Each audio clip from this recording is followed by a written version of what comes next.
The cruel bride ordered the orphan to clean the wedding floor, unaware she actually owned the entire estate. So here is what this story is about.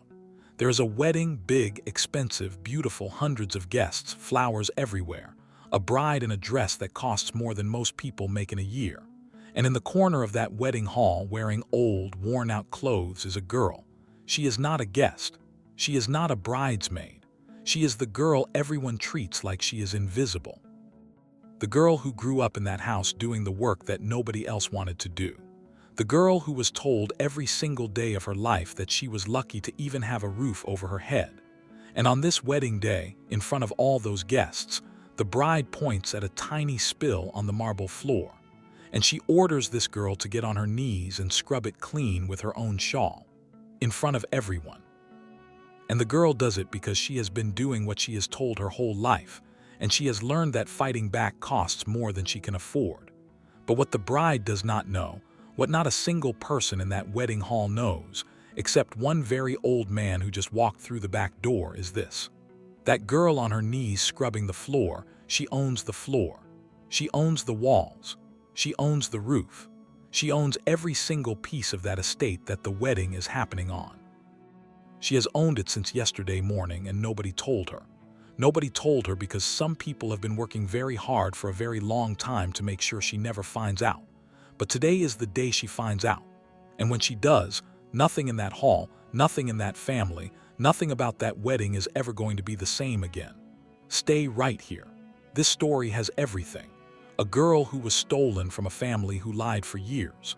A lawyer who walks in at exactly the right moment. A groom who has his own secret. And an ending that nobody saw coming. If you believe that people who take what is not theirs always pay for it eventually, hit that like button right now. Subscribe to Tribal Tales Hub and turn on the notification bell so you never miss a story.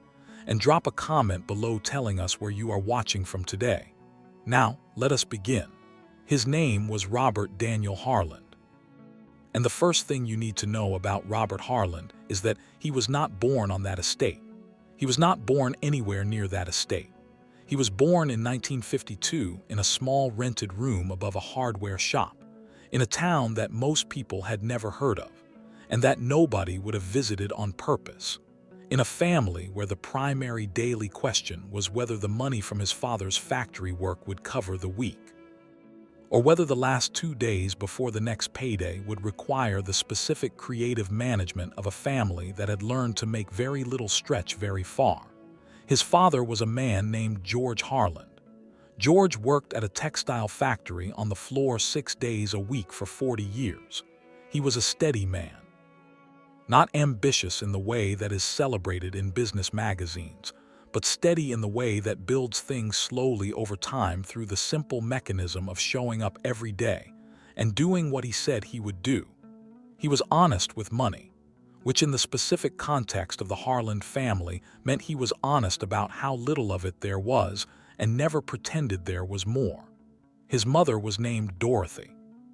She was a woman of remarkable practical intelligence who had been prevented from pursuing formal education by the simple fact that her family needed her earning before her education was complete.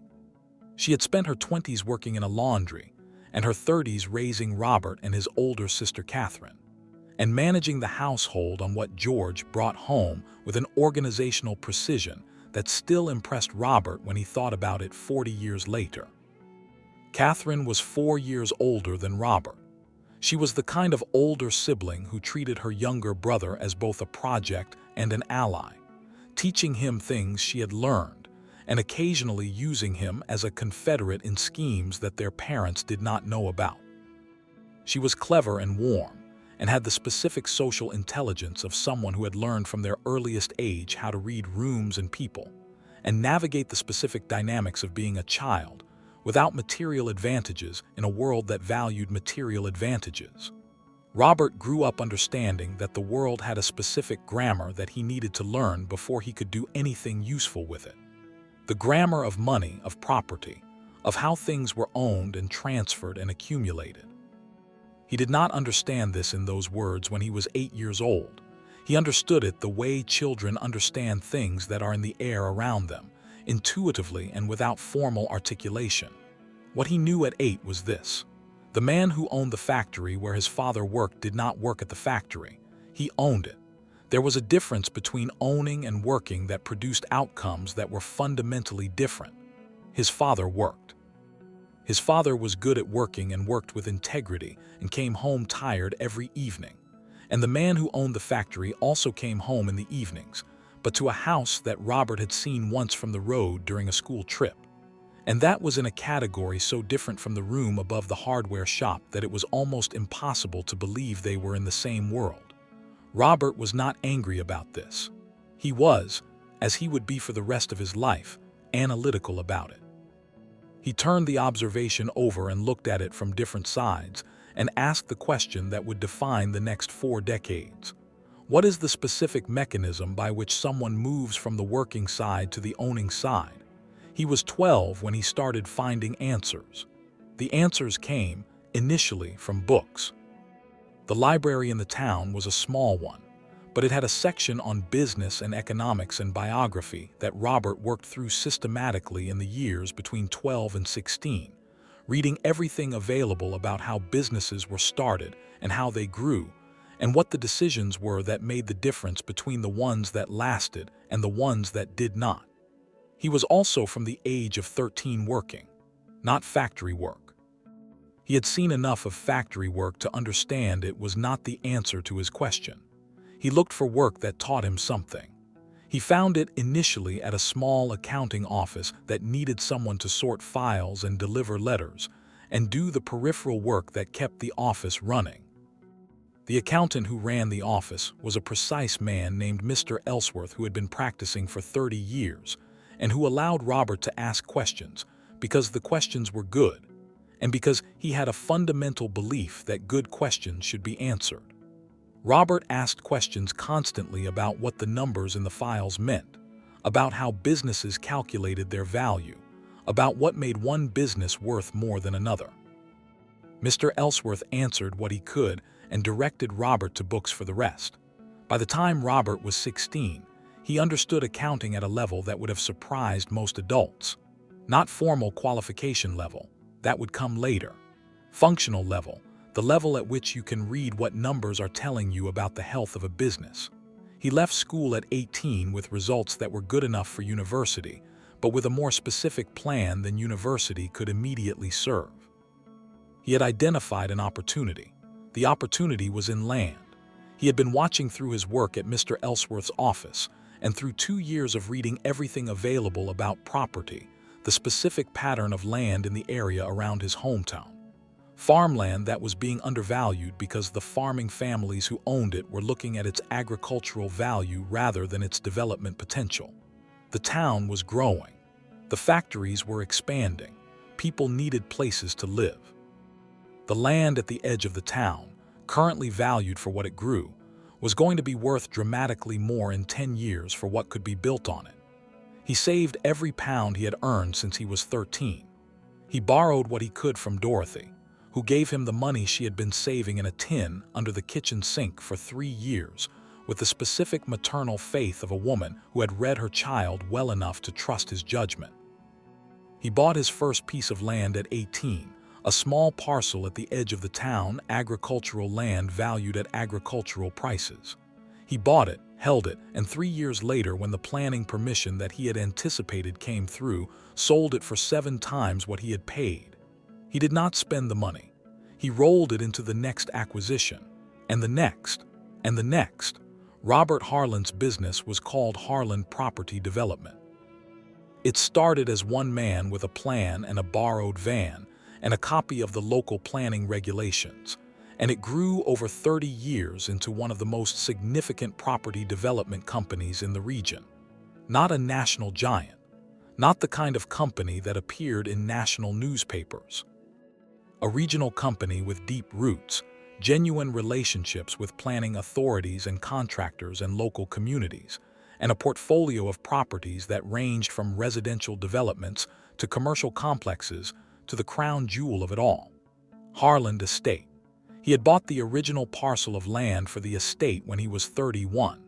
It was a significant purchase, significant enough that some of his business advisors at the time thought he was making a mistake. An old agricultural estate of 5,000 acres, the main house in serious disrepair, the grounds overgrown, the outbuildings in various states of collapse.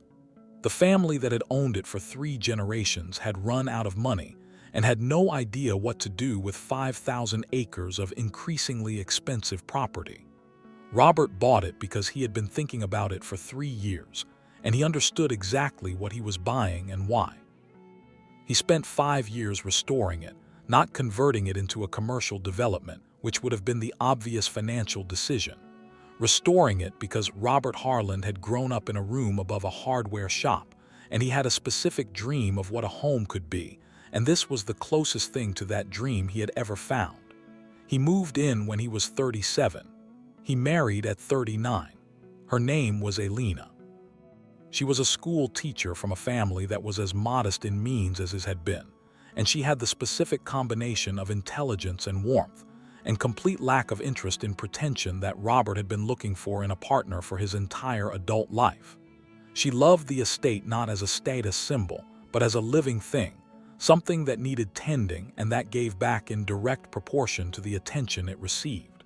She planted the kitchen garden. She started the orchard. She organized the restoration of the formal gardens with the same organized attention she brought to her classroom. They were happy. They had a daughter. She was born when Robert was 43 and Elena was 41. An unexpected gift arrived later than they had stopped expecting such things, received by both of them with the specific complete joy of people who had stopped counting on something and then received it anyway. They named her Katie Elena Harland. She had Robert's analytical eyes and Elena's warmth, and from her first year was the kind of child that both parents watched with the specific fascination of people who understand they are in the presence of something they did not make, but were lucky enough to be given. Elena died when Katie was 6.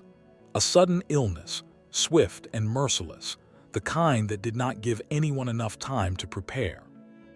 Elena was here on a Thursday and gone by Sunday, and the estate was never the same after because Elena had been the specific warmth of it, and without her the rooms were the same rooms, but they had a different quality. Robert was 52. He had his daughter and his business and the estate and the memory of 20 years with Elena. He managed these things with the specific determination of someone who has decided that the people they love are owed the best version of themselves, and his daughter was the person he loved most now, and she was going to get the best version. He hired caregivers, and he spent every moment he could at home. He took Katie to work with him when she was old enough to find it interesting, and he showed her what he had built, and he explained to her how it had been built with the specific honesty of a man who believed that his daughter deserved to understand the real world rather than a protected version of it. He had a sister, Catherine. Catherine had married a man named Edward Shaw when she was 25. Edward Shaw had not turned out to be a good man in any of the ways that actually counted. He had good manners and a presentable appearance and the social fluency of someone who had learned to project qualities they did not have, and in the first years of the marriage these performances had been convincing. By the time Catherine understood who she had married, 2 children had arrived, and the practical complications of leaving had accumulated. She stayed not from weakness, from the specific calculation of a woman who is managing a difficult situation with the available resources. She raised her 2 children, a son named David and a daughter named Miriam, in a house that had the specific atmosphere of a place where one person was genuine and the other was performing, and the children absorbed both. David turned out like his mother, genuine, a little worn by the environment but honest. Miriam turned out like her father. The performance was excellent. The substance underneath it was whatever was convenient. Catherine died when Miriam was 22 and David was 25. She died with the specific quality of people who have been slowly ground down by circumstances, and who leave too early because the circumstances took too much. Robert grieved his sister. He had maintained contact with her through all the years of the difficult marriage, the specific persistent contact of a person who refuses to let someone they love disappear entirely, even when the circumstances make contact complicated. He had tried to help. He had offered money, practical support, the kind of assistance that could make the difficult situation more manageable. Catherine had accepted some of it and declined the rest with the dignity of someone who understood the difference between help and control. After Catherine died, Robert did what he felt he owed her. He took in her daughter, not David.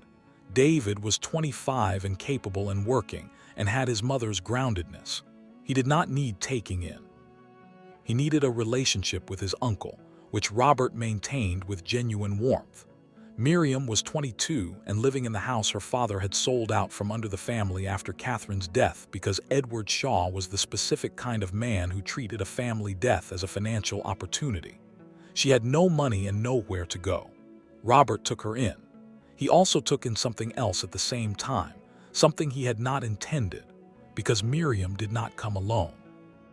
She had brought her mother with her, in the sense that Catherine had also, before she died, had a different kind of arrangement with Robert. Catherine had a daughter she had not told Miriam or David about, a daughter born from a relationship in the period when Catherine's marriage had finally completely broken down, when she had found briefly the kind of connection she had been missing for 20 years with a man who died 6 months before the child was born. The child's name was Katie. Robert had known about this Katie, not his own daughter, a second Katie, which had surprised him when Catherine told him, and which he later understood was Catherine's way of naming her daughter after the person she most trusted. Catherine's Katie was 2 years old when Catherine died. Robert's Katie was 8 at the time. Robert took in both of them. His Katie was his daughter. Catherine's Katie was his niece. And the household became a complicated one, with Robert's grief for his sister and his grief for Alina layered on top of the practical reality of a man in his 50s trying to manage a large estate and a significant business, while raising children of multiple ages and managing a situation that had more layers than anyone had clearly explained to anyone else.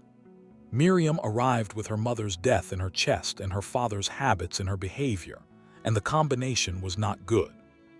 She was 22, and she was angry, and she directed the anger in the way that people with Edward Shaw's specific character directed things, outward and downward, toward the people with the least capacity to resist.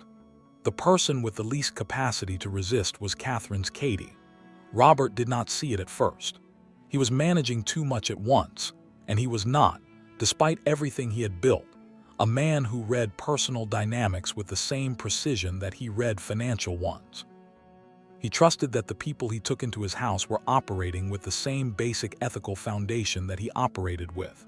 This was a mistake. He saw it eventually. By the time he saw it clearly, Katie was 7, and Miriam had already established in the household a set of dynamics that were difficult to fully reverse. He addressed it. He had direct conversations with Miriam about her treatment of Katie. He made structural changes. He was firm about what was and was not acceptable. But he was also, by this point, ill. He had been ignoring symptoms for 2 years, which was the specific behavior of a very busy man who understood intellectually that he should see a doctor, and was not doing it because seeing a doctor would require stopping, and he was not stopping. When he finally stopped, the news was not good. He had 2 years, maybe 3 if he managed it carefully. He managed it as carefully as he could while also managing the business and the estate and the household and the specific situation of Catherine's Katie, who was 9 when he got the diagnosis and who needed to be protected in a way that Robert understood would require more than his direct presence, which was becoming less certain. He called lawyer Bennett. Thomas Bennett had been Robert's solicitor for 25 years. He was 70 when Robert called him for the specific meeting that this story is really about. He was a small, neat man who wore simple suits and who had the quality of someone who had been trusted with significant things for a very long time and had never once betrayed that trust. He did his work without drama and without display, and he was, in Robert's assessment, the most trustworthy person he knew. They met in Robert's study in the estate on a Tuesday in November. Robert was 67. He was thin in the way of people who are managing serious illness while refusing to let it define their posture. He sat behind the desk that had been in the study since he bought the estate, and he told Thomas Bennett what he wanted to do. He wanted to protect Katie, not his own Katie, who was 24 by this point and who had her mother's quiet competence and was building her own life in a way that did not require her father's estate to be the foundation. His own Katie was provided for separately in a straightforward inheritance that she would receive at the normal time. Catherine's Katie was different. Catherine's Katie was 11 years old and living in a household where the dynamics had been shaped by people who were not operating in her interest. She needed protection that outlasted Robert's ability to be physically present to provide it. The protection Robert designed was this. The estate, all 5,000 acres and everything on it, would be held in trust until Catherine's Katie reached the age of 21. During that period, the estate would be managed by Robert's sister-in-law Sarah, who was Miriam's mother and who had joined the household after Miriam arrived, because Robert had extended the same courtesy to Sarah that he had extended to Miriam, and which he was beginning to understand had been a more complicated decision than it had appeared at the time. Sarah would be the caretaker, not the owner. Caretaker was the specific word that Robert used with Thomas Bennett, and that Thomas Bennett put into the will with the specific legal precision that distinguished it from every other category of relationship to the property. Sarah could live on the estate. She could manage the household. She could use the resources necessary for the maintenance of the estate and the basic comfort of everyone living there.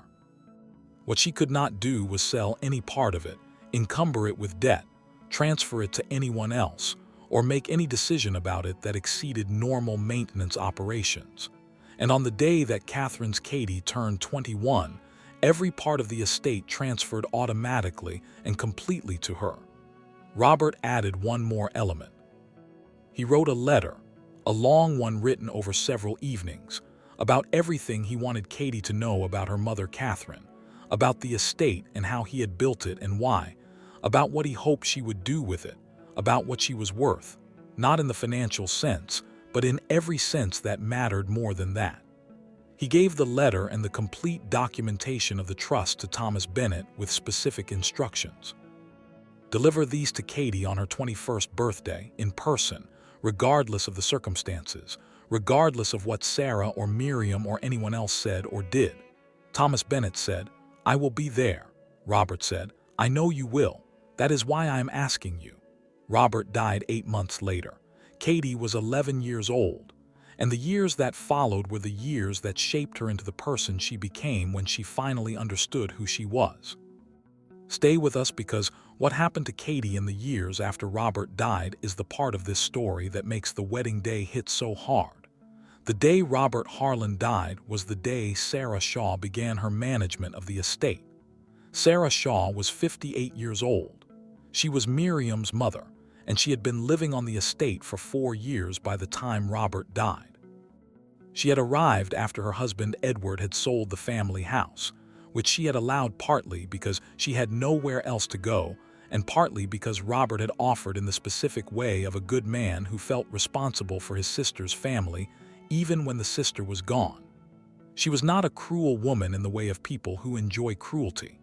She was a small woman in character, which is different and in some ways worse.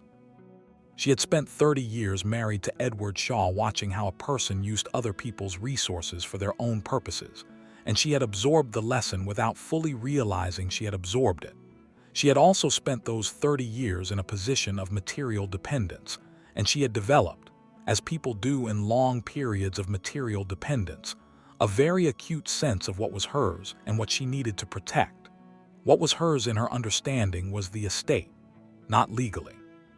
She was not a stupid woman, and she knew the difference between caretaker and owner. But in the practical daily sense of living in a place and running its household and making its decisions, the estate felt like hers in the way that anything you control for long enough begins to feel like yours. Katie did not feel like hers. Katie was 11, and she had her dead mother's eyes and something else that made Sarah uncomfortable, though she could not fully articulate what. Katie looked at things the way Robert had looked at things, not with the aggressive challenge of someone who is going to argue, with the quiet observational attention of someone who is going to understand, and then decide what to do with the understanding. This quality in an 11-year-old made Sarah treat her the way people often treat things that make them uncomfortable. She diminished her, not dramatically, not in ways that would have been visible from the outside to someone conducting an investigation. In the specific thousand small ways that accumulate over years into a complete picture. Katie was not given the rooms in the main house that the household had. She was in the East Wing, in a set of rooms that were comfortable by any objective measure, but that were separated from the main household in a way that communicated clearly, without anyone having to say it directly, that she was not fully part of what the house was. She attended school. Robert had arranged this before he died, and it was non-negotiable even in Sarah's management of the estate. But she attended the local school, not the private school that Robert had enrolled her in when she was 8, and that Miriam had attended. The explanation given was finances, which was not true in a way that Katie understood was not true, but could not prove without access to the estate accounts, which she did not have. She worked. This started gradually. First, small things, practical things, the kind of contribution that children in a household make as a matter of course. Then more. Then specific domestic work that was in a different category from contribution, that was labor assigned rather than help offered. By the time Katie was 14, she was doing a significant portion of the household domestic work. Cleaning, laundry, garden maintenance, the preparation of the estate for events when the estate was used for functions that Sarah managed. She did this alongside school and alongside the self-directed reading and study that was the closest thing she had to the education Robert had intended for her. She also worked from the age of 15 on the estate grounds with the groundskeeper, a man named Old Thomas who had been on the estate since Robert's time, and who was the most honest person in Katie's immediate environment. He was in his late 60s, slow-moving but thorough, and he had a specific quality of integrity that Katie recognized because it reminded her of the very limited memories she had of Robert.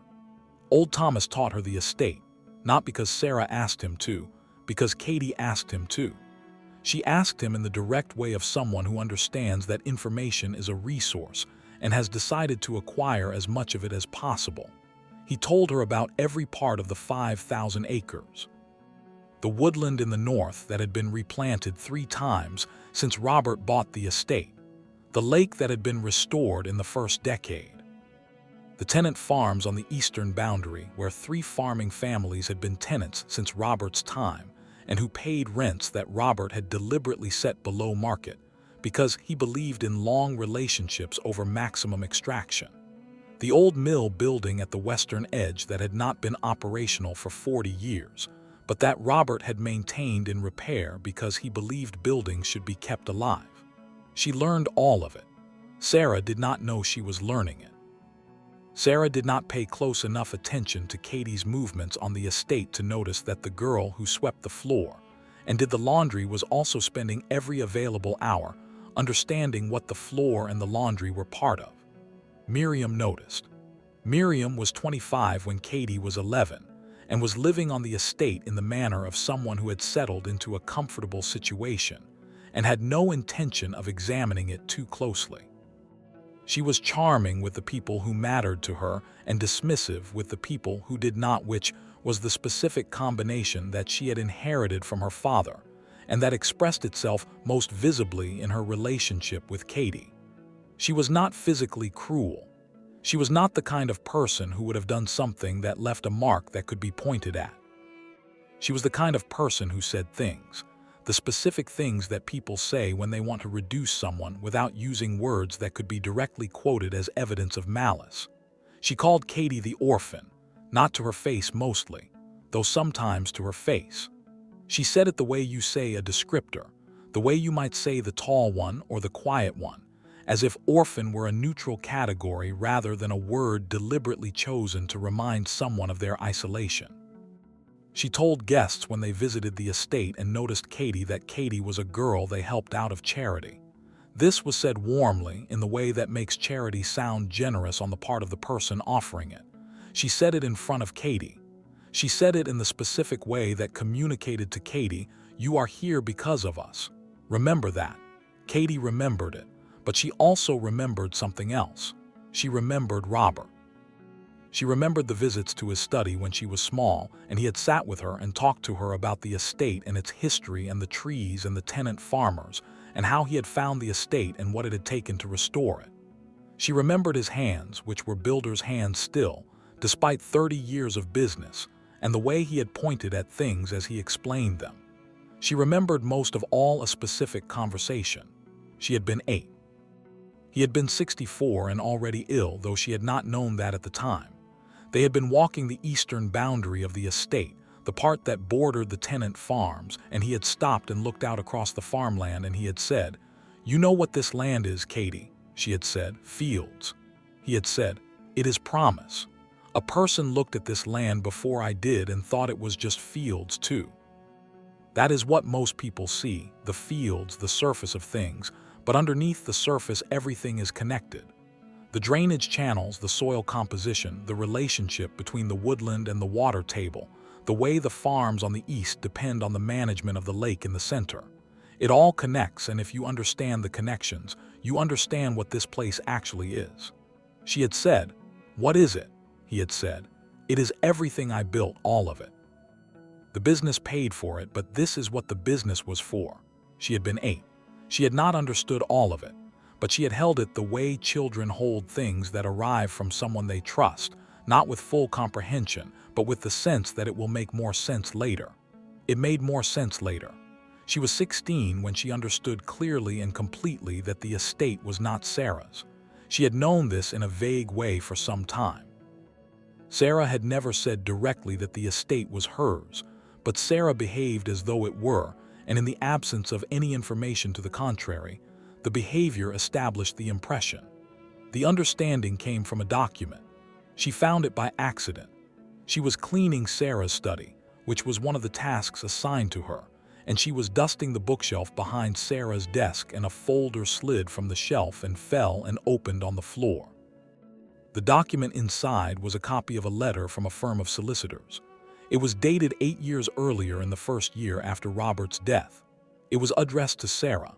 It informed her of her status as caretaker of the Harland estate in trust for Miss Katie Shaw to terminate on Miss Shaw's 21st birthday. Katie picked up the letter. She read it twice. She put it back in the folder and put the folder back on the shelf in the exact position it had occupied. Then she went back to the dusting. She did not say anything to Sarah. She did not say anything to Miriam. She did not say anything to anyone except old Thomas, who she told 3 days later while they were checking the drainage channels in the North Woodland. Old Thomas listened to the whole thing without interrupting. Then he said, "I always wondered if you knew." She said, "Did you know?" He said, "Robert told me before he died. He asked me to look after the estate properly until you could look after it yourself." She said, "And he said, and I have been doing that. The woodland, the drainage, the lake, the tenant farm maintenance, all of it is in better condition than when Robert left it." She said, "Why didn't you tell me?" He said, "Because Robert told me the lawyer would tell you on your birthday, and I thought interfering with that plan might interfere with the legal process." She said, "So you just kept looking after things?" He said, "That is what I was asked to do." She looked at him. She said, "Thomas, what is the estate actually worth now?" He told her. She was quiet for a long time, then she said, "And Sarah knows none of this money is hers." He said, "Sarah knows what the will says. Whether she has convinced herself it means something different is another question." She said, "And the accounts, the estate accounts, do you know the state of them?" He said, "Better than you would hope, not as bad as you might fear. She has been spending more than Robert would have approved, but not enough to have done irreversible damage." She said, "And Miriam," he said, "Miriam has been told by her mother that the estate will eventually come to her." Katie looked at the woodland around them. She said, "Miriam is going to be very surprised." She did not say it with satisfaction. She said it with the specific quietness of someone who has been given important information and is deciding what to do with it. She decided to do nothing immediately. She was 16. She had 5 more years. In those 5 years, she was going to learn everything there was to learn about the estate, about its legal situation, about the business that Robert had built, and that was now managed by a small board he had appointed. She was going to prepare. Because the one thing she had understood from Robert's explanation of the estate, from every conversation and every walk along the boundaries, was that understanding something fully before acting on it. It was the difference between doing something properly and doing it badly. She had time. She would use it. She continued to clean the floors. She continued to do the laundry. She continued to be the orphan who everyone in the household thought was there by the charity of people who had more than her.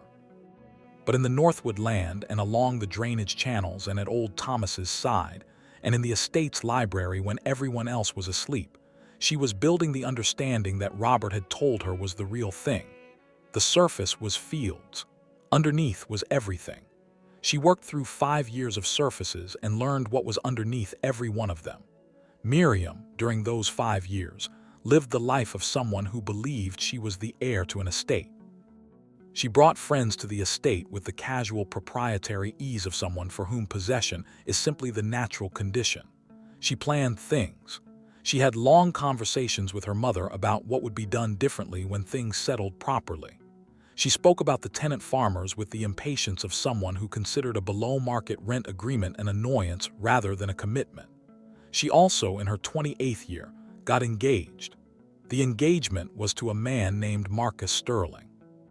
Marcus was 30, the son of a man named Gerald Sterling who had built a significant construction business and who had the specific quality of someone who had built something real, but had not, in the building of it, had time to examine the values he was transmitting to his son. Gerald Sterling was not a bad man. He was a focused man. And what he was focused on, in the context of his son's engagement, was the estate. He had done his research. He knew what the Harland estate was worth. He knew the land value and the property value and the potential development value of certain portions of the 5,000 acres that were not being utilized at anything close to their maximum potential. He had done the calculation, and the calculation said, if Marcus marries into the family that owns this estate, the strategic value to Sterling Construction is significant. He had introduced Marcus to Miriam at a charity function where both families were present, and he had encouraged the relationship with the specific enthusiasm of someone who is encouraging something that serves their interests, but presenting it as disinterested paternal guidance. Marcus was not a bad person. He was a person who had grown up watching his father's focus and who had not yet developed at 30 a fully independent framework for evaluating what mattered. He liked Miriam well enough. She was charming when she wanted to be, and she was attractive, and she was socially confident in a way that filled rooms. He had not asked himself too carefully whether he loved her because his father's enthusiasm for the relationship had filled the space where that question should have sat. They were engaged for 1 year. The wedding was planned for the estate. Miriam organized it the way she organized everything related to the estate with the proprietorial confidence of someone who is spending what they believe is theirs. The day before the wedding, Katie turned 21. She was in the kitchen when midnight passed. She was alone. Nobody in the household marked it. Sarah and Miriam were in the main house going over final wedding arrangements, and it did not occur to either of them that the following day was anything other than the day before the wedding. Katie sat in the kitchen and waited until midnight. Then she made herself a cup of tea and sat at the kitchen table and thought about what the next 24 hours were going to contain. She was not nervous. She had been preparing for 5 years. She knew the estate. She understood its finances. She had spent 2 years quietly building a relationship with the solicitor Thomas Bennett, who had been her Uncle Robert's solicitor, and who had responded to her careful, methodical letters with the specific warmth of someone who had been waiting for her to reach out. She was ready. She drank her tea. She went to bed. In the morning, before anyone else was up, she went to the north woodland and stood at the edge of it and looked back at the main house in the early morning light. Old Thomas found her there at 7:00. He said, "Happy birthday." She said, "Thank you." He said, "Are you ready?" She said, "Yes." He said, "What do you need from me today?" She said, "Be at the wedding. Stay near the entrance, and if a small old man in a simple suit arrives and anyone tries to stop him, make sure he gets through." Thomas looked at her. He said, "Thomas Bennett." She said, "Yes." Old Thomas nodded. He said, "I will be there." She said, "I know." She went back to the house. She put on her working clothes because today, like every day before it, was a working day, and she went to work. Do not go anywhere because the wedding starts in the next section and nothing about it goes the way anyone planned. If this story is worth staying for, subscribe to Tribal Tales Hub right now. Hit the bell. The wedding is coming and it is worth being there for.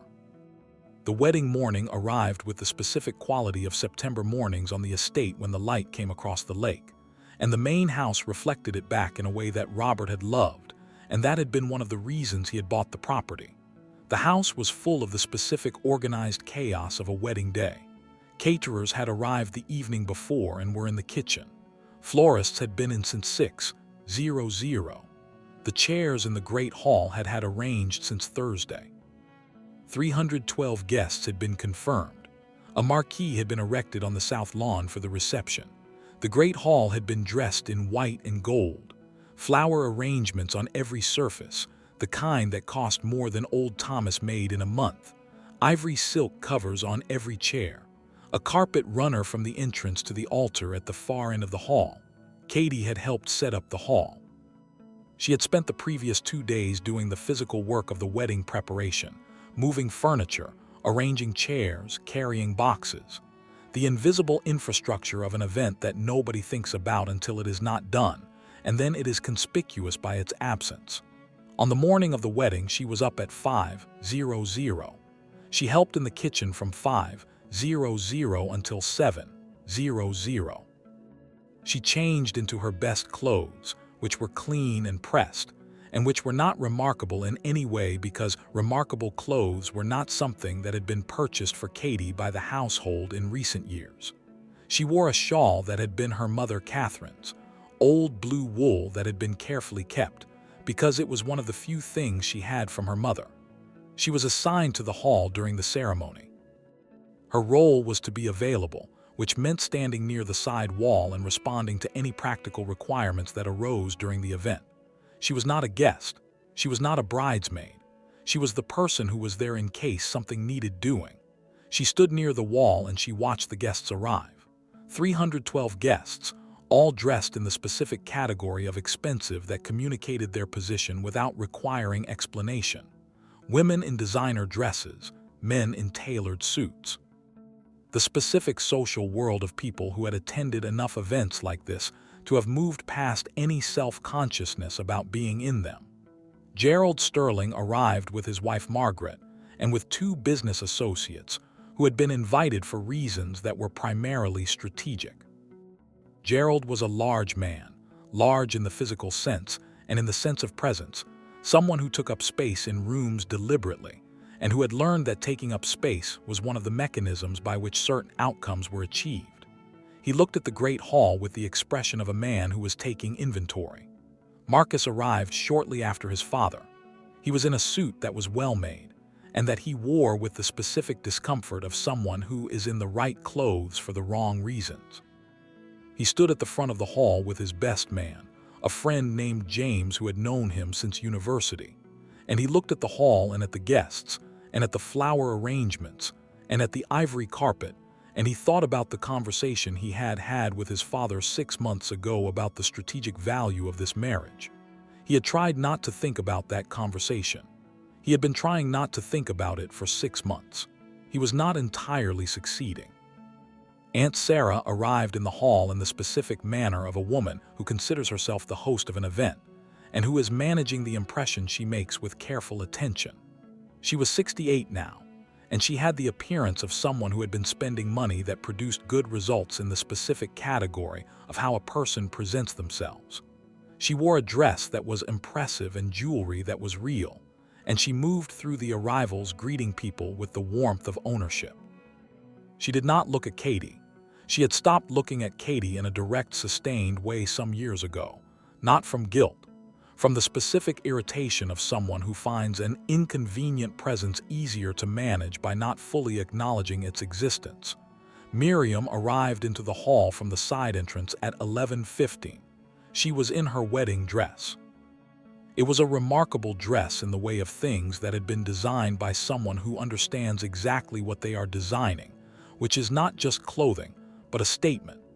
It was ivory silk with a train that required a dedicated assistant to manage. It was perfect in the way of things that are designed to be perfect. Miriam was beautiful in the way she always was, which was the combination of genuine physical attractiveness and the specific amplification that money and attention and 4 hours of professional styling produce. She knew she was beautiful. She had always known it, and she had learned early that beauty was a resource that could be deployed strategically, and she deployed it accordingly. She came into the hall and looked at it. She looked at the flowers and the chairs and the ivory carpet and the guests in their positions. And she looked at it all with the expression of someone who is confirming that everything is where it should be. Then she looked at the carpet runner. There was a mark on it, a small mark, a tiny mark.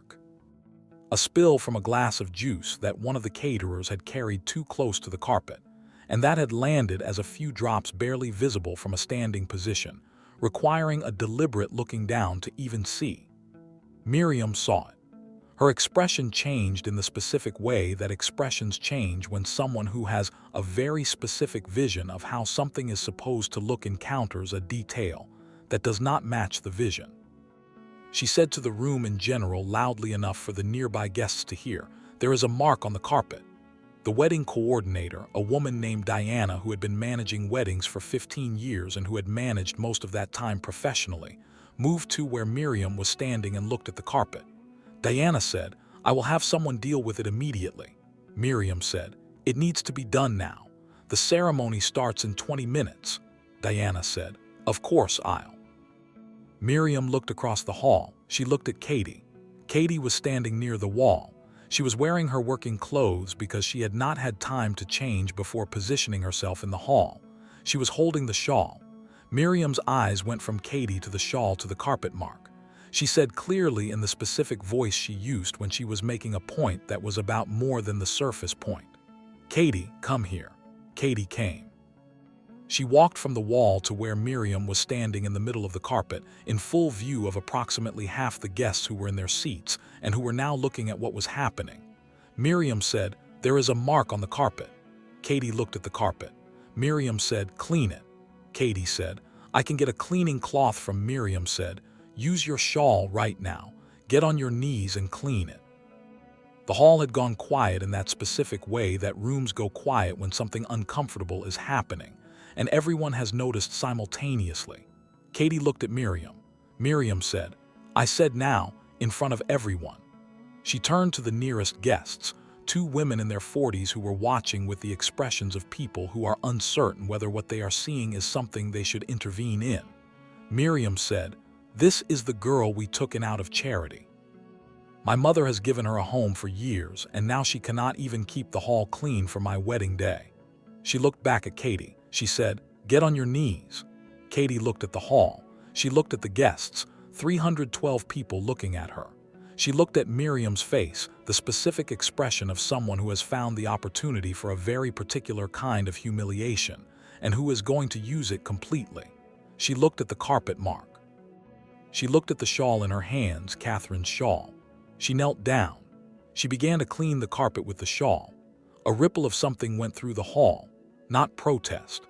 The specific uncomfortable sound of people who are witnessing something that makes them feel bad and who are doing nothing about it because they do not know how to do something about it in this specific situation, and because the social dynamics of someone else's wedding are very constraining. Marcus at the front of the hall had turned when he heard Miriam's voice. He had seen what was happening. He had seen the girl on her knees with the shawl. He had seen Miriam's expression. He said nothing. He was standing 30 m away and the ceremony was about to start, and he was the groom, and saying something would have been its own kind of scene. He said nothing, and the specific quality of his silence in that moment, its combination of awareness and inaction, was something that Katie would think about later.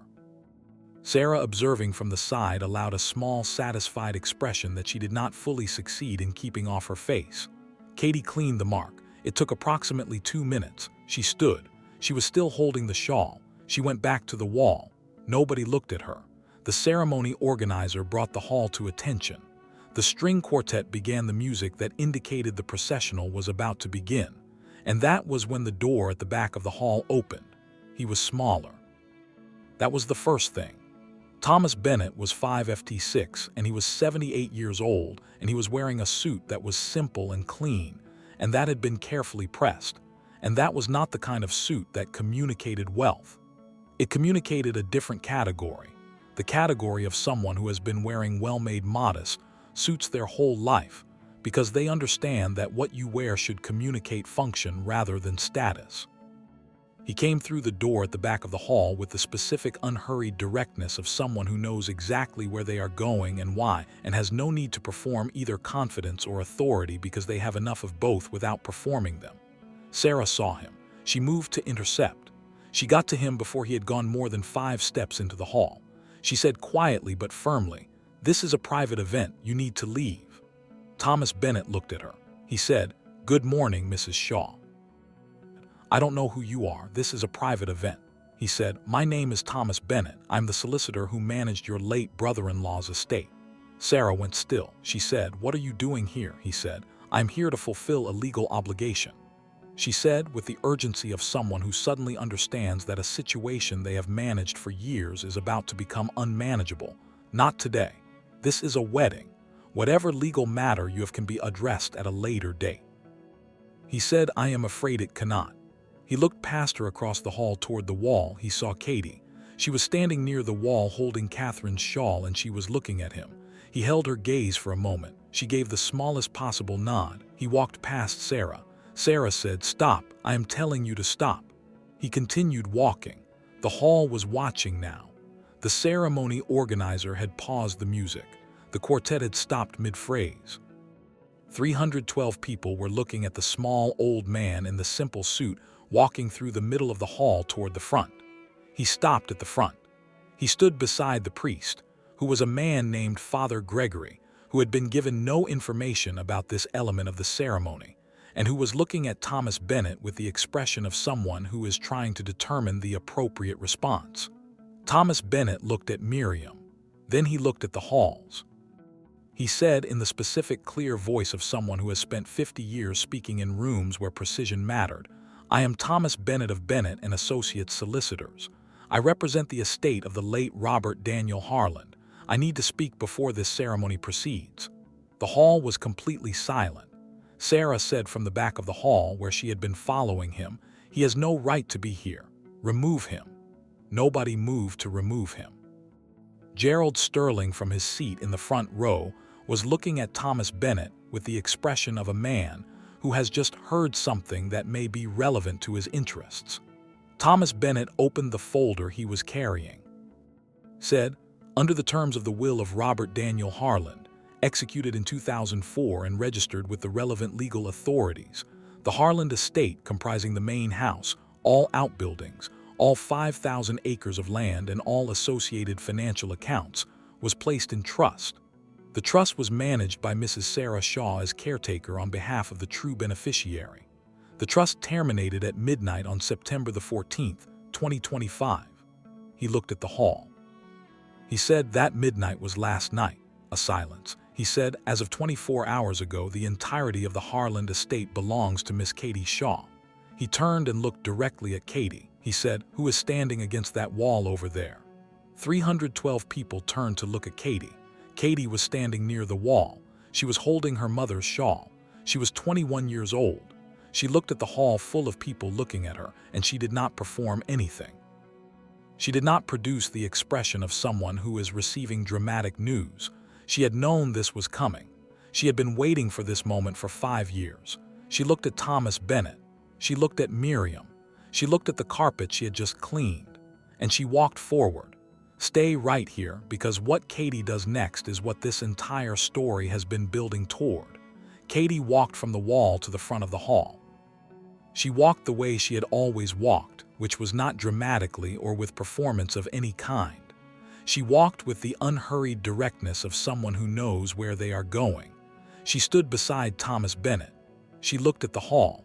312 people were looking at her. She was wearing working clothes. She was holding a shawl that had been used to clean a carpet.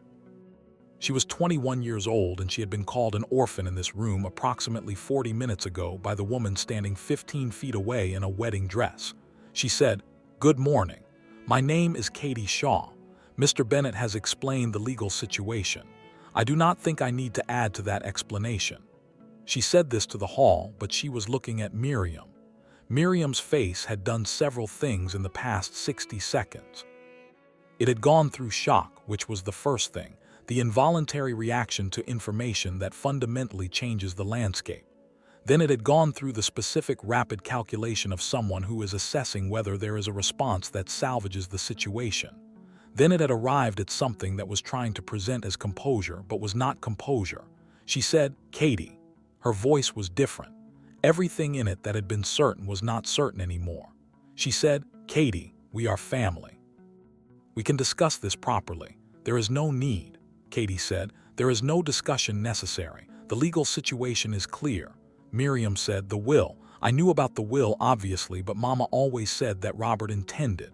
Katie said, "What Robert intended is documented. Mr. Bennett has the documentation." Gerald Sterling stood up.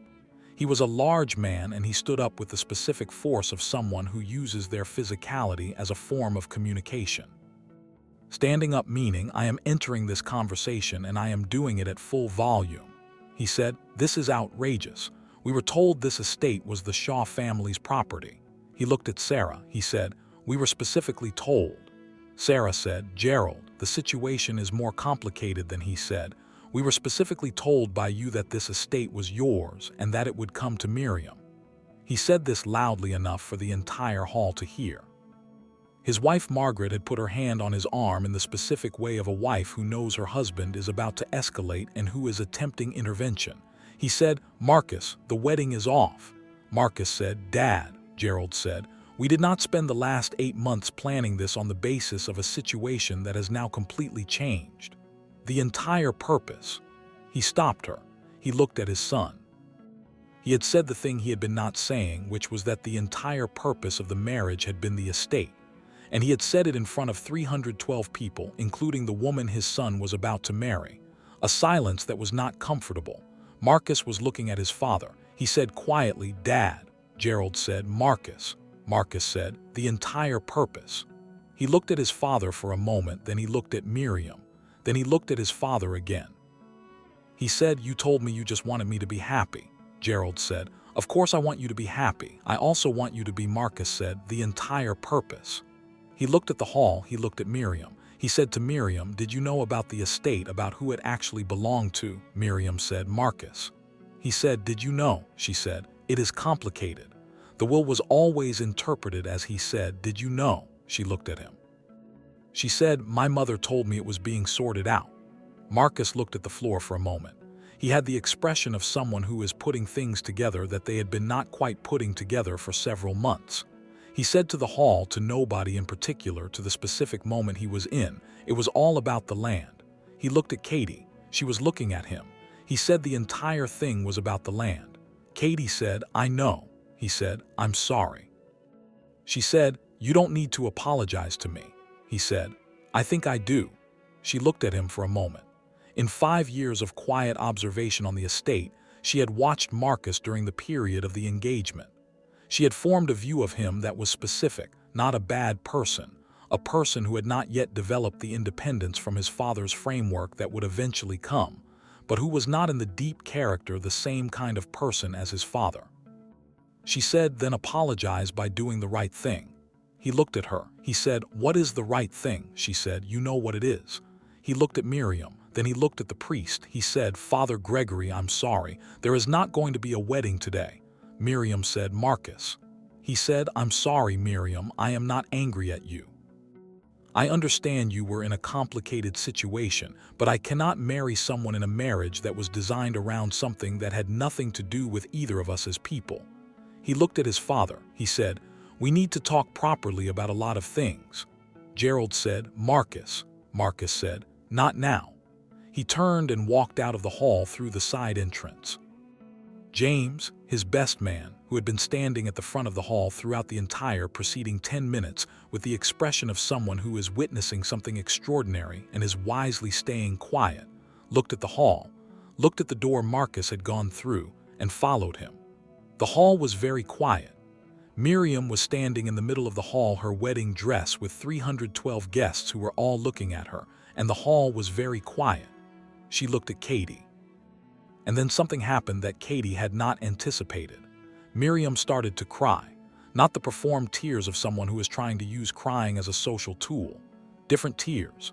The specific tears of a person who has been maintaining a performance for a very long time, and the performance has just collapsed completely in front of everyone and there is nothing left to maintain. She said, "Katie." Her voice was completely different from the voice she had used all morning. She said, "I know what I did." In the hall, the carpet, I know. Katie looked at her. Miriam said, "I have been doing it for years, I know." She was crying properly now, which was ugly and real and not the version of crying that is designed to be seen. She said, "I don't know how to stop." Katie was looking at her cousin. She was looking at the woman who had called her an orphan in front of guests, who had told her to get on her knees, who had used the shawl against her, who had been a consistent source of small cruelties for most of Katie's life. She was also looking at the daughter of Catherine, her mother's daughter. She thought about that for a moment. She said, "Miriam, sit down."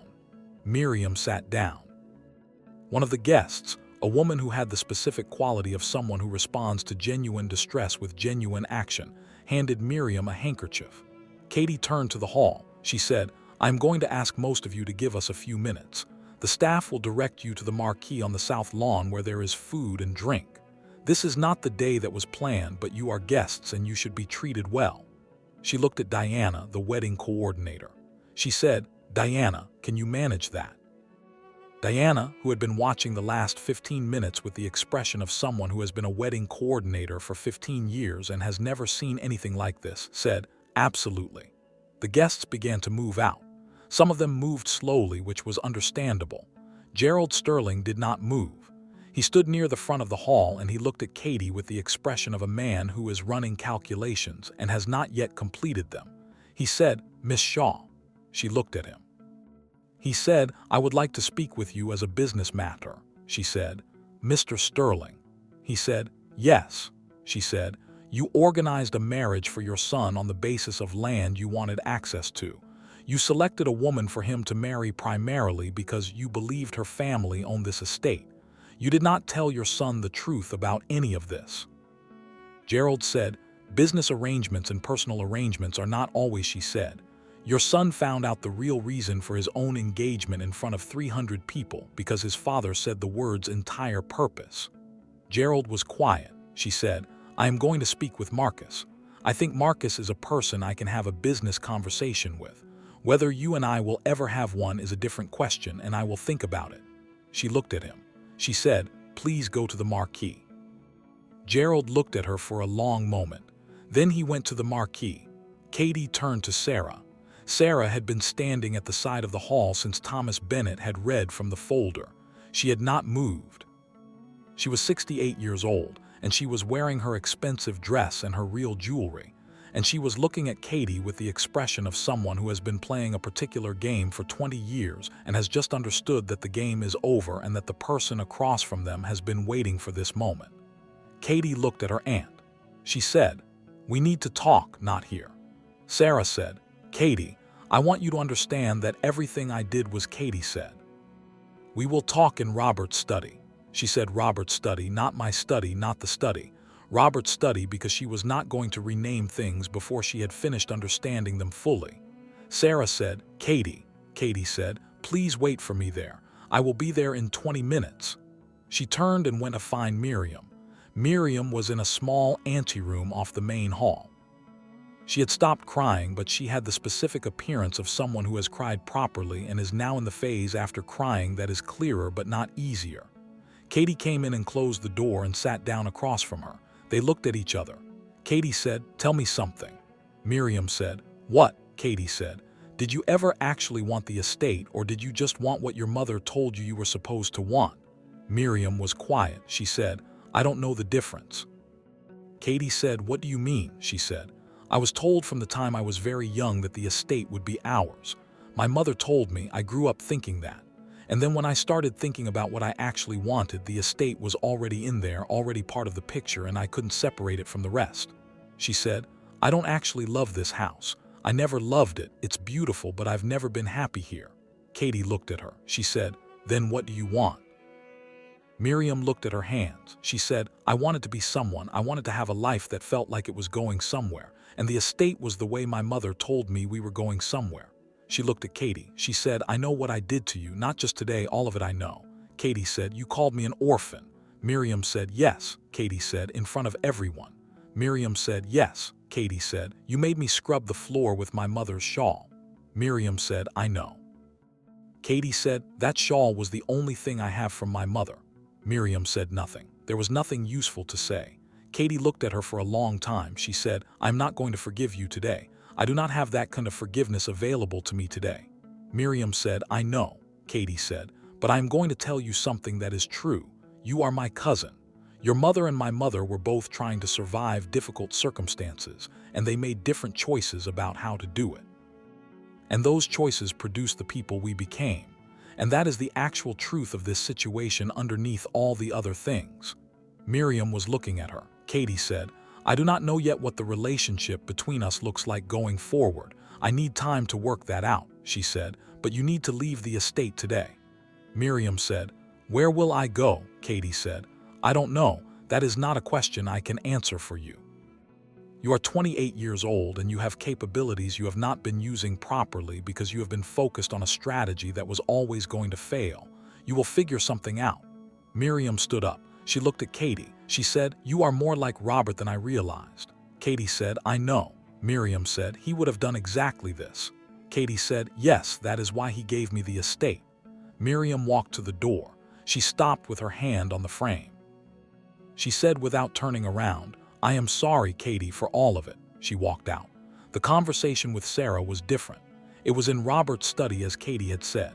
The study was exactly as Robert had used it because Katie had quietly ensured through old Thomas's cooperation that the room was maintained as Robert had kept it. Same desk, same chair, same view from the window. Sarah was sitting in the visitor's chair. Katie sat behind the desk. This was deliberate. She needed Sarah to understand clearly where the positions were now. Sarah said before Katie could speak, "I want you to know that I managed this estate well." Katie said, "I know you did. Thomas has maintained the grounds. The accounts are not in disaster. The physical property is in reasonable shape." She said, "The management was not the problem." Sarah said, "What was the problem?" Katie said, "You told Miriam the estate was hers." Sarah said, "I told her it was likely to." Katie said, "You told her it would come to her. You told Gerald Sterling's people that the estate was in the family's ownership. You arranged a marriage on the basis of a representation that was not true." Sarah said, "I thought that over time." Katie said, "You thought that if Miriam married before my 21st birthday and established a family claim on the estate, the legal situation would be more complicated. You were waiting to see if you could create a fait accompli before Thomas Bennett arrived." Sarah was quiet. Katie said, "I know, I have known for 5 years." Sarah looked at her. Katie said, "I read the letter when I was 16, the one in your study from the solicitors, and after that I spent 5 years learning everything there is to know about this estate and its legal situation so that when today arrived I would know exactly what I had and what to do with it." A long silence. Sarah said, "And what are you going to do?" Katie said, "I'm going to run the estate properly the way Robert intended." She said, "You are going to leave." Sarah said, "I live here." Katie said, "You lived here as caretaker. The caretaking period has ended. Thomas Bennett has the documentation that confirms the transfer. You are welcome to stay for 2 weeks to make practical arrangements." She said, "The jewelry you are wearing, the jewelry Miriam was wearing, they were purchased from the estate accounts in the last 3 years. They belong to the estate." Sarah said, "Katie, that is." Katie said, "I'm not going to make a dramatic scene about it. I'm asking you to return them before you leave, that is all." Sarah looked at her. She said, "You were always watching." Katie said, "Yes." She said, "I should have realized." Katie said, "Probably." A pause. Sarah said, "You are not going to do anything else?" "No legal action," Katie said. "That depends on what the accounting review finds. Thomas Bennett is going to go through the accounts. If what I believe is correct, that the spending from the estate accounts was within the bounds of the caretaker agreement, then there is no legal action needed," she said. "If the review finds something different, we will talk again." Sarah stood.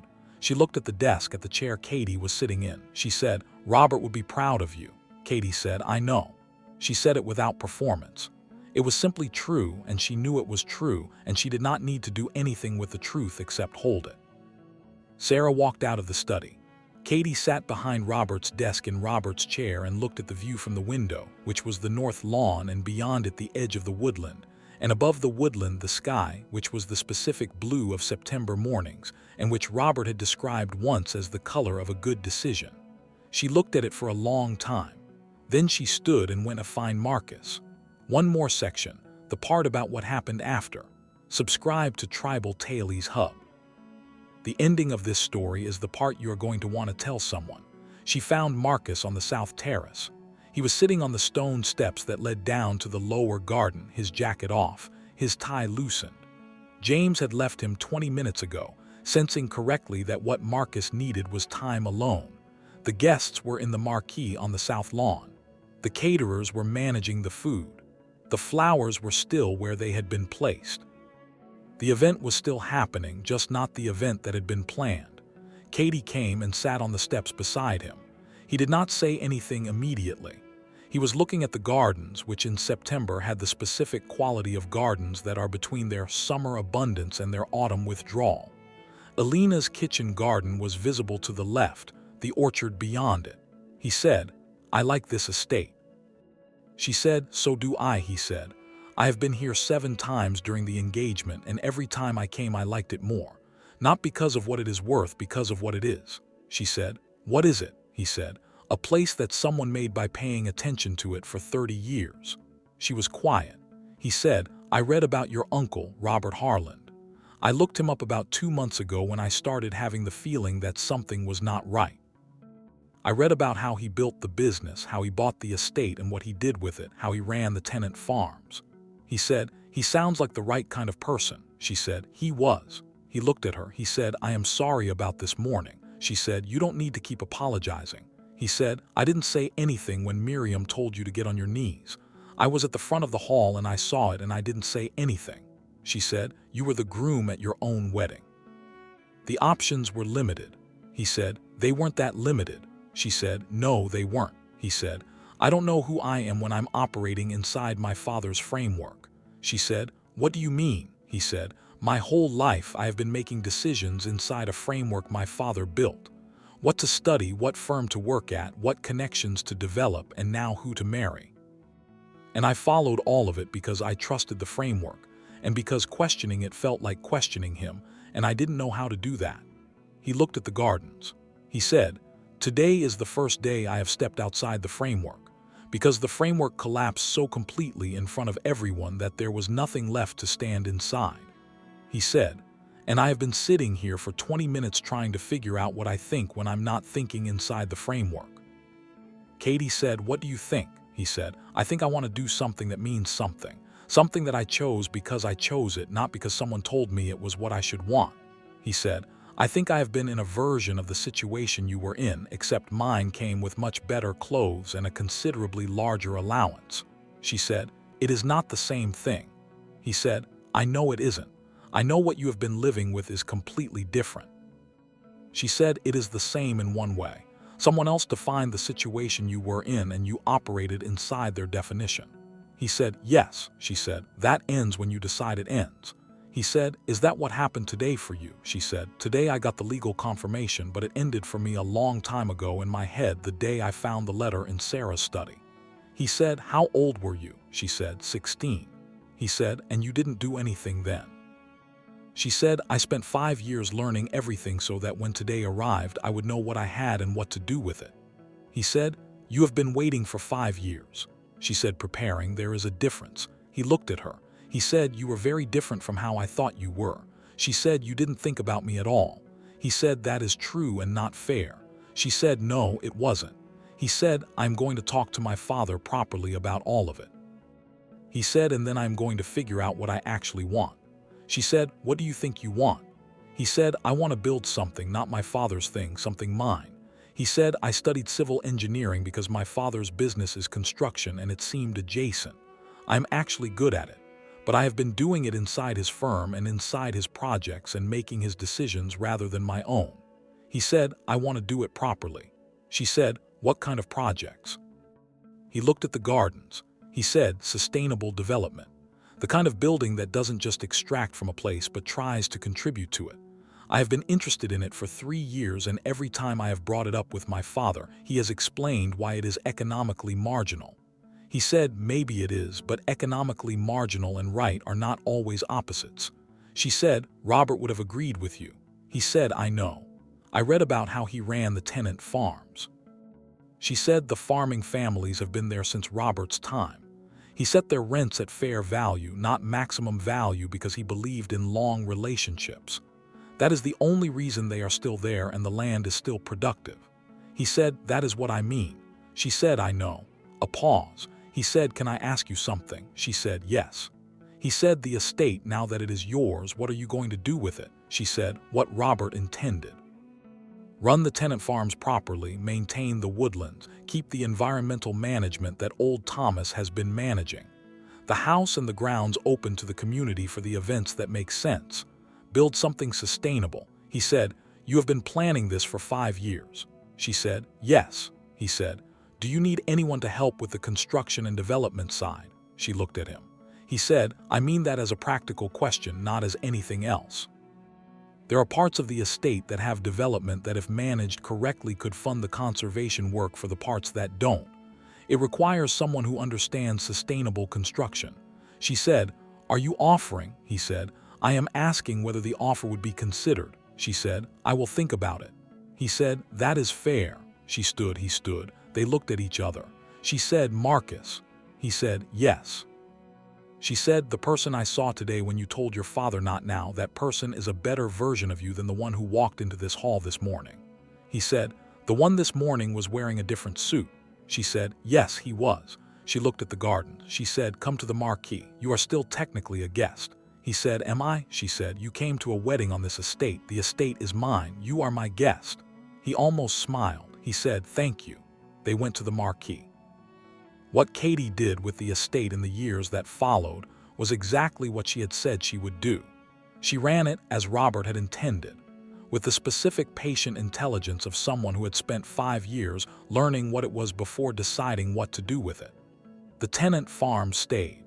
She visited each of the 3 farming families in the first week of her ownership and told them that the agreements Robert had put in place were her agreements and that nothing was changing. The Jeffries family, who had been on the eastern boundary for 40 years, had the kind of reaction that takes a long time to describe and that mostly requires saying they were very relieved. Old Thomas stayed. She gave him a formal employment contract and a pay increase and moved him into the cottage at the northern edge of the estate that had been empty for 3 years. He accepted all of this with the specific brevity of someone who does not need things explained to him. She opened the estate to the community in the ways Robert had imagined but never had time to implement. The grounds were available for community events. The lake was properly maintained, and a path along its edge was opened as a public walking route. The old mill at the western edge, which Thomas had kept in repair for 40 years, was renovated and became a small community gathering space that was available without charge to the town. She also, in the 2nd year of her ownership, did something that the solicitor Thomas Bennett had not expected. She established a scholarship fund. It was funded from the estate's income, and it supported young people from the town, specifically young people whose circumstances made the path from capability to education genuinely difficult. She called it the Catherine Shaw Scholarship after her mother. Thomas Bennett helped her set it up. At 80, he had decided he was not quite retired yet. He said when the fund was established, "Your uncle would have approved of this." She said, "I know." He said, "He approved of you." She said, "You told me." He said, "I will keep telling you until you are tired of hearing it." She said, "I'm not sure I will get tired of hearing it." He said, "No, I don't think you will." Marcus Sterling did the thing he had said he would do. He had the conversation with his father. It was not a single conversation. It was a series of them over several months that were difficult in the way that long-deferred conversations between parents and adult children are always difficult, containing years of accumulated assumptions and misunderstandings that need to be unpacked one at a time. Gerald Sterling was not, as Katie had read him correctly, a bad man. He was a man who had conflated his love for his son with his ambitions for his son in a way that had produced outcomes that hurt Marcus. When this was explained to him clearly enough and often enough, he understood it. He did not understand it immediately. He understood it over months. What changed was that Marcus stopped operating inside the framework, and Gerald was required, eventually, to engage with a son who had his own position. Marcus left Sterling Construction and set up his own practice, small deliberately, because he did not want to start with more than he could fully control. He called it Harland Adjacent, which was not the firm's name, but was the philosophy. He intended to build things in the way that Robert Harland had run the estate, with long relationships and attention to what the building did to the place it was in. The first project was on the Harland estate. There was a section of the estate's north woodland that had a small plateau with a view of the valley that Robert had always intended to do something with and had never decided what. Katie had been thinking about it for 2 years. She called Marcus. She said, "I want to build something on the North Plateau, something small. A retreat space maybe, 4 or 5 units for people who need to be somewhere quiet, not luxury, thoughtful." He said, "Tell me what you mean by thoughtful." She told him. He said, "I know how to do that." She said, "I know you do." He said, "When do you want to start?" She said, "When can you come and walk the site?" He said, "Thursday." She said, "Thursday works." He came on Thursday. They walked the North Plateau for 3 hours. He asked questions that showed he had been thinking about it since the phone call. She answered questions that showed she had been thinking about it for 2 years. Old Thomas came with them for the first hour and told them things about the drainage and the soil and the specific relationship between this plateau and the woodland below it that Marcus said he would need 3 weeks to fully incorporate into the design. At the end of the walk, they stood at the edge of the plateau and looked at the view. He said Robert was right to hold this. She said he held everything until he understood it. He said, "Is that what you do?" She said, "Yes." He said, "I have been watching you do it since the wedding." She said, "You have been coming to the estate for 2 years." He said, "Yes." She said, and he said, "And I have been watching how you work, how you talk to the farming families and to old Thomas and to the community groups that use the grounds, how you make decisions." He said, "I have also been thinking about you, not just the work." She was looking at the view. She said, "I know." He said, "You know." She said, "I have been watching you too." He said, and she said, "And I think you are the person you were becoming on the day the framework collapsed. I think you have been becoming more that person every month since." He said, "Is that enough?" She said, "It is not a small thing." He said, "It is not an answer to what I asked." She looked at him. She said, "It is the beginning of an answer." He said, "What is the rest of it?" She said, "The rest of it develops at its own pace." He said, "You are going to make me wait." She said, "I am going to do things properly, which is different from making you wait." He said, "What is the difference?" She said, "One of them is about time and one of them is about understanding." He said, "And you need to understand." She said, "I need to know that what you feel is what you feel and not what the situation suggests." He said, "The situation suggests." She said, "You feel guilty about the wedding. You came to an estate you find beautiful and have been involved in its development for 2 years. You admire how I work. Any of those things could produce a feeling that looks like what you think it is but is actually something else." He said, "I know the difference." She said, "I believe you. I am being careful because being careful is what I do." He said, "You have been doing it since you were 16. She said, "Yes." He said, "I can wait for the understanding." She said, "I know you can." He said, "But I want you to know what I think." She said, "Tell me." He said, "I think you are the person I have been looking for without knowing I was looking. I think every conversation we have had in the last 2 years has been the best conversation of its type that I have had with anyone. I think watching you walk this estate is the most interesting thing I have seen in years. And I think the moment on those wedding steps when you came forward from the wall was the moment I understood something about what I was supposed to be doing with my life, which was this, and finding the person who was doing it alongside me." He said, "I know that is a lot." She was quiet for a long time. She looked at the view. She said, "The North Plateau is going to be beautiful when you build it properly." He said, "Yes." She said, "I want to walk it again next week with the full topographic survey." He said, "I will have it." She said, "And I want you to come to dinner with old Thomas on Thursday evening."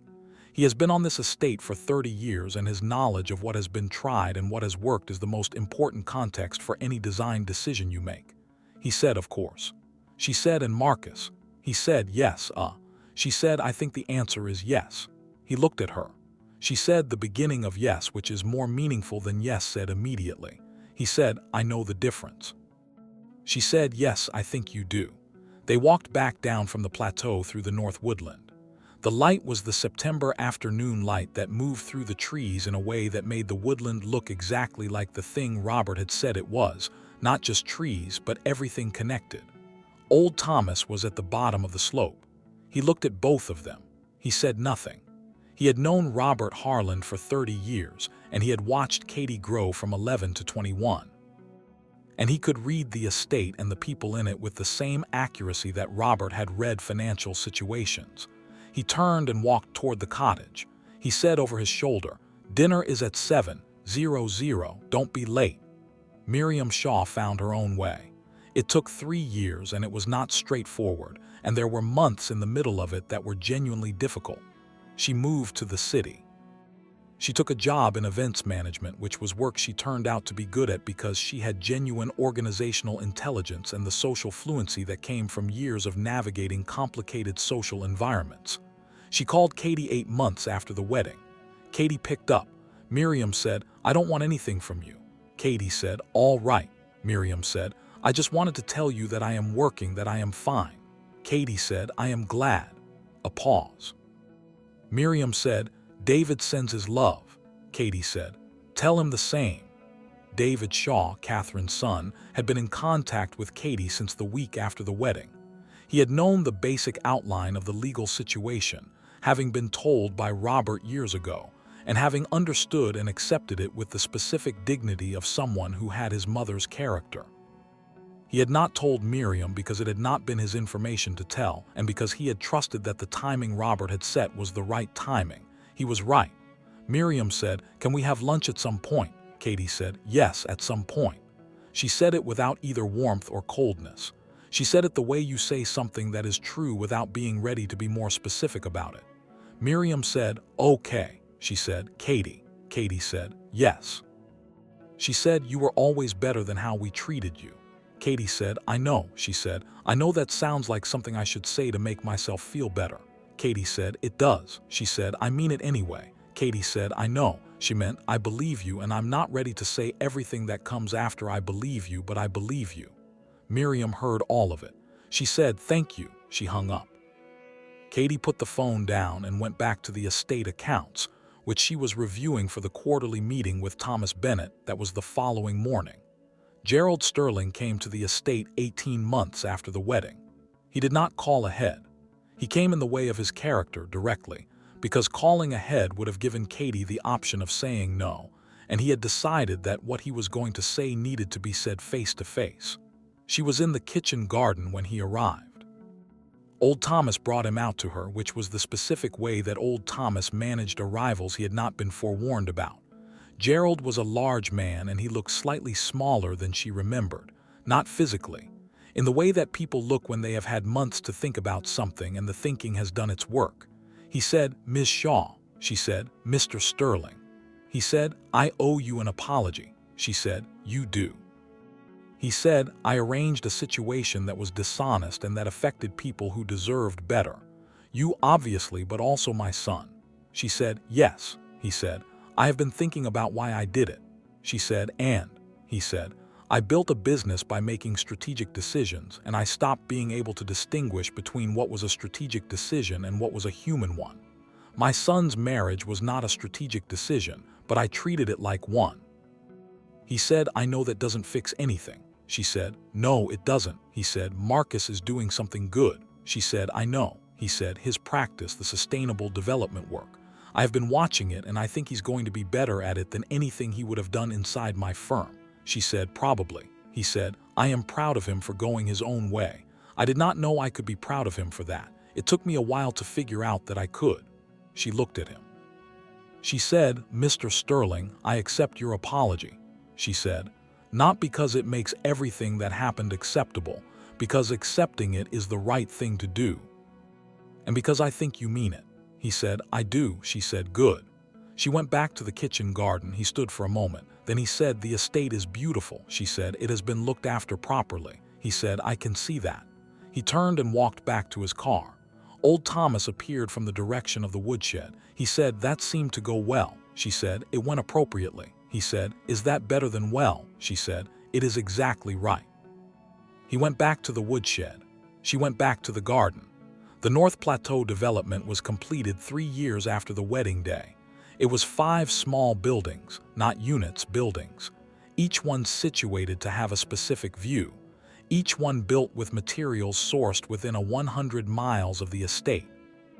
Each one with a relationship to the ground it sat on that Marcus had spent 3 months designing to minimize disruption to the drainage that old Thomas had explained was the reason the North Woodland stayed healthy. It was not luxury. It was thoughtful, which was what Katie had asked for. Marcus had delivered it exactly. The opening, if it could be called an opening, was attended by the tenant farming families and old Thomas and Thomas Bennett, and a small group of people from the community who had been involved in various aspects of the estate in the years since Katie took ownership. There was food from the kitchen garden and the farms. There was no ceremony and no speeches. Old Thomas looked at the buildings on the North Plateau and said, Robert would have done this eventually. Katie said, I know. He said, he was glad you were here to do it. She said, he did not know me. He said, he knew who you were going to be. It is not always the same thing. She said, yes, I think that is right. Marcus was standing at the edge of the plateau looking at the view that was his favorite thing about the design.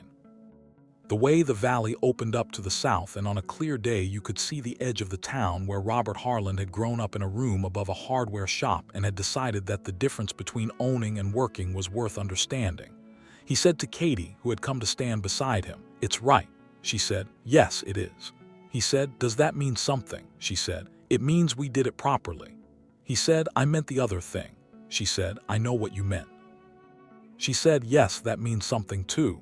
He said, the beginning of yes became more yes. She said, it has been 3 years. He said, you said you needed to understand. She said, I understand now. He said, so? She said, so. He said, do you want me to ask you properly? She said, I think you should ask me properly. He reached into his jacket pocket. He had been carrying the ring for 2 months.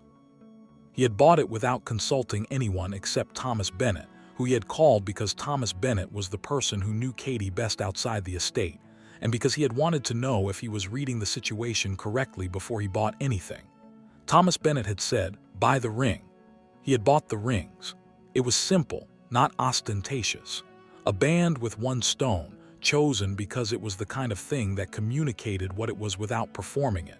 He held it out. He said, Katie Shaw, I have been coming to this estate for 5 years, first for the wrong reasons and then for the right ones. I have learned more about what matters from watching you work than from anything I have done in my own life. I want to build things alongside you for the rest of my life, on this estate and in every place that needs the kind of building we both believe in. He said, will you? She looked at the ring. She looked at the North Plateau and the buildings on it. She looked at the valley below and the town at the edge of it. She said, yes. She said it the way she said everything that was true, clearly, directly, without performance. He put the ring on her finger. Old Thomas, who had been somewhere near the eastern edge of the plateau doing something with a fence that suddenly needed examining, said nothing. But Thomas Bennett, who had been sitting on the bench near the first building with a cup of tea that someone had brought him, looked at the 2 people at the edge of the plateau and then looked at his tea and then looked at the sky. He said to nobody in particular, Robert. He said, look. He drank his tea. The afternoon light came across the valley in the specific quality of light that Robert Harland had called the color of a good decision. And that Katie, who had been hearing this description since she was 8 years old, had always thought was not quite right. It was not the color of a good decision. It was the color of a decision made after you have understood enough to make it properly. After you have walked the boundaries and learned what is underneath the surface and waited until the waiting was the right preparation rather than the wrong delay. It was the color of the estate in the afternoon when all of it, the woodland and the farms and the lake and the plateau and the old mill and the kitchen garden, and the 30 years of work that Robert had put into building it from a parcel of undervalued was exactly what it was.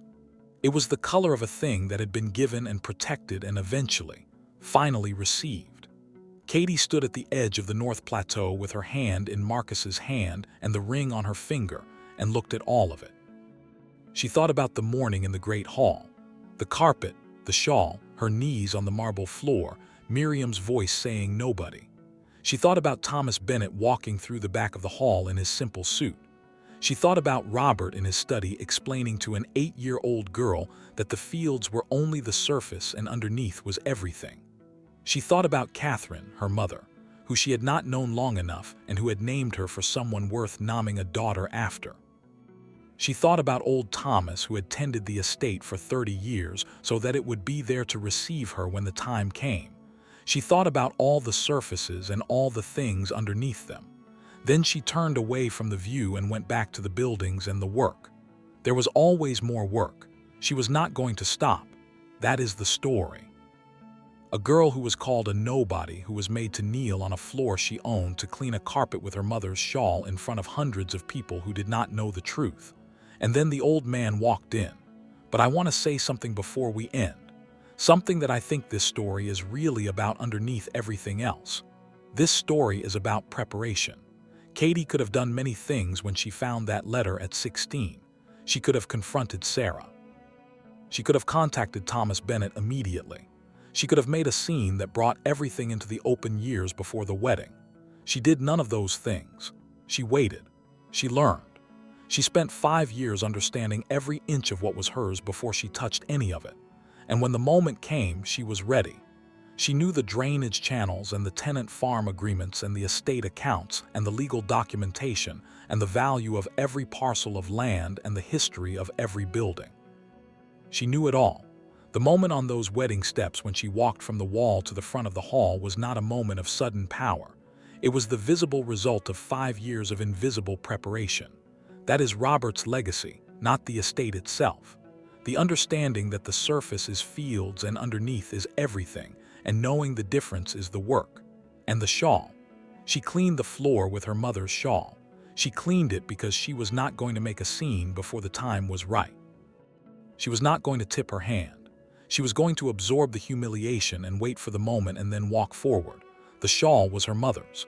Catherine gave her something when she died that was worth more than an estate. She gave her the quality that meant she could carry 5 years of being told she was nobody and come out the other side knowing exactly who she was. That is the real inheritance. The estate came from Robert. The character to hold it properly came from Catherine, 2 people who loved her. Neither of them able to be there for the end of the story. Both of them completely present in the person she had become. Pay attention to what is underneath the surface. That is always where the real thing is. This has been Tribal Tales Hub. If this story hit you somewhere real, hit that like button right now. 1 second. That is how you tell us what matters. Subscribe to Tribal Tales Hub. Turn on the notification bell. We are here every week with a story like this one.